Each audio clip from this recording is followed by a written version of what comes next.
Mahalagang paalala, ang lahat ng mga balitang aking inihahayag ay hindi sa akin mismo nanggaling. Ito ay galing sa mga source ng Aldab Nation sa iba't ibang social media platform. Ako ay tagapaghatid lamang at nagbibigay ng komento. Magandang araw mga Aldab Nation! May panibago na naman po akong update para sa inyong lahat. Pero bago natin ito umpisahan ay huwag niyo munang kalimutan na mag-subscribe sa aking YouTube channel at i-click mo na rin ang katabing bell button para maging updated ka sa mga latest videos na i-upload ko. At kapag umabot na ng 100,000 subscribers ang aking channel, ay may sorpresa ako para sa inyong lahat.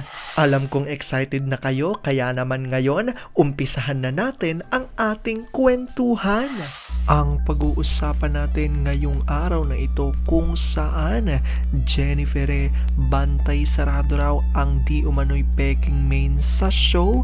Ito ang nasaksihan at ikinagulat ng mga fans na nagpa-picture kay Meng.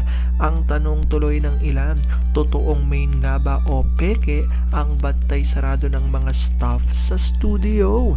Gaano nga ba ito katotoo at may sapat nga bang ebidensya ang makakapagpatunay rito? Well, alam kong gusto nyo na yung malaman, pero bago ho yan ay bibitinin ko muna kayo ng kaunting-kaunti lamang kung saan magbasa muna tayo ng mga nakakatuwang post ni Manny Miss Theo01 sa Twitter. Kaya naman wag na natin patagalin pa. Sabi niya sa kanyang tweet, bakit naman ako magde-deact? Dahil lang sa pinost ko na pics, gusto nyong i-deact ko na yung second account ko? Hindi na mabilang ang pakikipagbangayan ko dito, tapos dahil lang sa request nyo, magde-deact ako? Nako, hindi nyo pa ata nababalitaan. Ang tigas po ng ulo ko. Malabong makinig to sa mga timang. Tabi? Love, yes, wala ka ng excuse ngayon.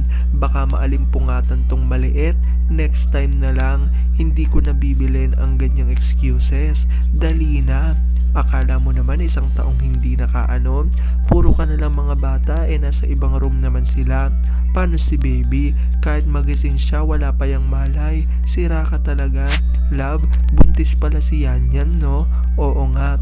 Gusto mo ba? Sira, maliit pa si baby, oh. Di naman natin pababayaan. Ikaw na lang magbuntis, hindi ka na naawa dito, oh. Gusto laging nakadikit sa atin. Sinosolo ka na niya Bad ka dada, hindi ka na naawa kay baby. Biro lang, maakin na nga si baby. Dada, bunso na ikaw. Alam kong tuwan-tuwa ka kay sa ating binasa, pero may pag-uusapan na natin ang ating main topic. Oops! Wait lang, saglit lang to. May ipapaalala lang ako para sa mga bago pa lang sa aking channel. Huwag niyong kalimutan na mag-subscribe sa aking YouTube channel at i-click niyo na rin ang notification bell para lagi kayong updated sa mga latest videos na i-upload ko at para maging parte na rin kayo ng aking Fanatics channel family. Well, alam kong super excited na kayo sa ating kwentuhan, kaya naman dumako na tayo sa ating main topic. Gaano nga bang katotoo na si Jennifer ay bantay sarado raw ang di umano'y peking main sa show? Tila ito raw ang nasaksihan at ikinagulat ng mga fans na nagpa-picture kay Meng sa studio. Ang tanong tuloy ng ilan, totoong main nga ba ito o peke ang bantay sarado ng mga staff sa studio?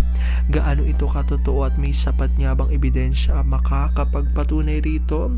Well, alam kong gusto niyo nang malaman yan at excited na kayo, kaya naman wag na natin patagalin pa.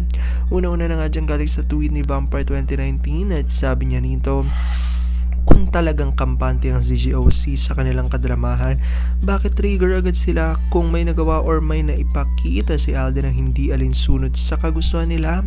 Kasi sila mismo ay hindi kumbinsido sa kanilang mga ginagawa. Paano ba naman? Alam ng lahat na bakla si Arjokla? Siguro pag macho, baka kabahan pa kami. Kahit hindi aaminin ng kapus at struggling na din sila, walang magawa ang kanilang mga retokada kahit hawak pang mga yon ng mga lolot yung TS ni Cardo na mamayagpag pa din. Nasira talaga sila sa puspusang pagsari sa Z at sa kasakiman. Walang nagawang slogan nilang single. Akala mo naman sisikat pa muli ito mga Laosian kahit na naibalik sa kanilang salitang Itbulaga since matatanda na sila at ilang taon na lang ang ilalagay sa sanlibutan. Bakit hindi na lang magpakatotoo ang mga ito. Yung puspusang pag-promote sa minamahal nilang Arjokla, lalo silang kamumuhian. Kamusta na si Jaco Lawit? Bakit tahimik yata? Malamang busy ng kakakaway at kalmot sa waswit niya. Hindi ata marunong magsundok yon. Tapos na kasi ang tuka ng half moon at nabinyagan ng Junakis nila ni Mr. Dukmo. Pinagsama ko ang dalawang words. Sabi naman ni Gabriela Sayagaya, tumpak, aligagang ZGOC tuwing may pinapakita o ginagawa si RJ Lab at sa kasinungaling ang pinagagagawa ng ZGOC. Palpak at kitang isip ang sarswela ng ZGOC hindi consistent. Aldab will be back. At ito na nga revelasyon galing kay Larry 1973 at ayon sa kanya, grabe sila oy. Sa bagay, pagtsagaan yung clone kasi hindi na-afford ang TF ng real main. Sa TV, may mga apps to duplicate the voice yet in person. How? At kalakip nga litratong ito at ayon dito, itong isa sa mga ebidensya ng isang ADN fan ay nagpa-picture kay Main Kuno sa taping ng Tae Show. Ang tanong, bakit bantay sarado ni Jennifer si Main Kuno at bawal magsalita pa? Ang sagot ay mabubuking na fake main pala. Ayan nga ang ilan sa nilabas ng Aldab Nation kung saan ayon sa kanila ay tila bantay sarado nga raw dito ang di umano'y clone ni Main at hindi ito pinagsasalita kapag kaharap ang mga audience para hindi nga raw mabuking di umano na ito ay hindi totoong Main. Ayon yan sa mga source ng mga Aldab Nation.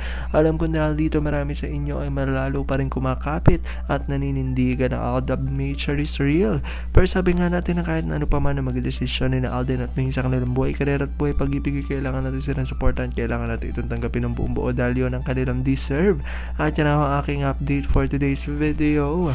Maraming salamat sa panonood at pagtapos sa video ito. Kung nakapag-subscribe ka na, welcome sa Fanatics Channel family. Kung hindi pa naman, huwag ka nang mahiya, mag-subscribe ka na. Pindutin mo na yan. I-click mo na rin ang katabing bell button para makatanggap ka ng notification kapag may bagong update para sa iyo. Para naman sa parte na ng aking pamilya, punta lang sa aking channel at i-click ang videos para mapanood mo at malaman mo pa ang mga nakaka-good vibes at nakakakilig na fresh news about Maychard. Muli, ako ho ang inyong lingkod na patuloy na maghahatid ng good vibes every day. Thank you mga Aldab Nation. Ingat!